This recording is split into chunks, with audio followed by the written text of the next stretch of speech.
Hi.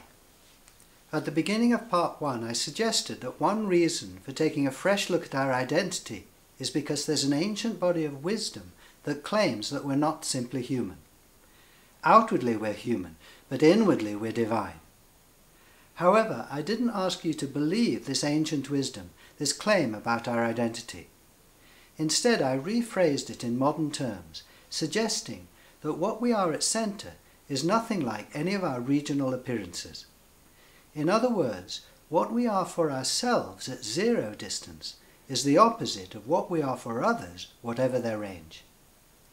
Then I invited you to look into your centre so that you could see for yourself what you are at zero distance. When we see our central reality, we discover that we're fabulously wealthy. Here's a way of illustrating our fabulous wealth. Hold your arms out in front of you so that you embrace your view out. Looked at from the outside, our embrace isn't very wide. How much can we hold between our hands? How much can we own? Even if we're rich, there's a limit. We don't own the stars. But the view from inside is totally different. The embrace of who we really are is infinitely wide.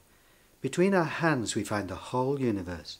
There's nothing outside our being. We're wealthy beyond our wildest dreams. But what good is this wealth since it's private, not public? I can't do anything with my fields and rivers, my towns and cities, my oceans and stars. This is true. Our inner wealth cannot be exploited outwardly or put on show.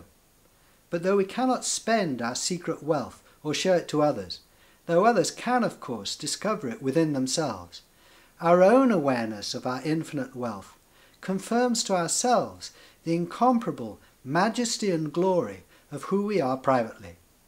Our innermost being is truly extraordinary. And when we say yes to this miracle, to this infinitely creative, rich, powerful and loving being that's within us, that we are, then its creativity, wealth, power and love flow into and bless our lives. Keep the door open to this beautiful mystery within you, and you'll be guided and helped in countless ways. Can I prove that this is true? No. But it's my experience and the experience of many others who say yes to what we are from our own point of view. If you're willing to look at what you are and willing to say yes to what you find, I'm sure you won't regret it. In the remaining part of this film we'll do one more experiment to do with time. Then we'll look into how consciousness of our private self is a normal stage of human development.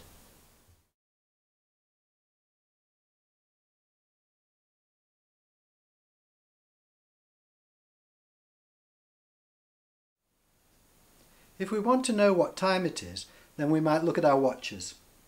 I can see that it's now 4 o'clock. My watch tells me what time it is, there at that distance from me, there on my wrist. What time is it at zero distance? Here at my centre, there at your centre. Well, let's have a look. Looking at my watch, I can see the second hand going round. The hands of my watch gradually mark out the passage of time. Movement, change and time go together.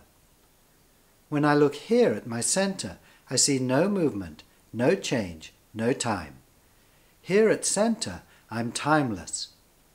I'm looking from this timeless awareness here into time. And yet there's no dividing line between this timeless centre here and time there. Of course, I'm still aware that for others, I'm in time. Publicly, we're all in time, but privately, time is in us. So although outwardly time will outlast us, inwardly it won't.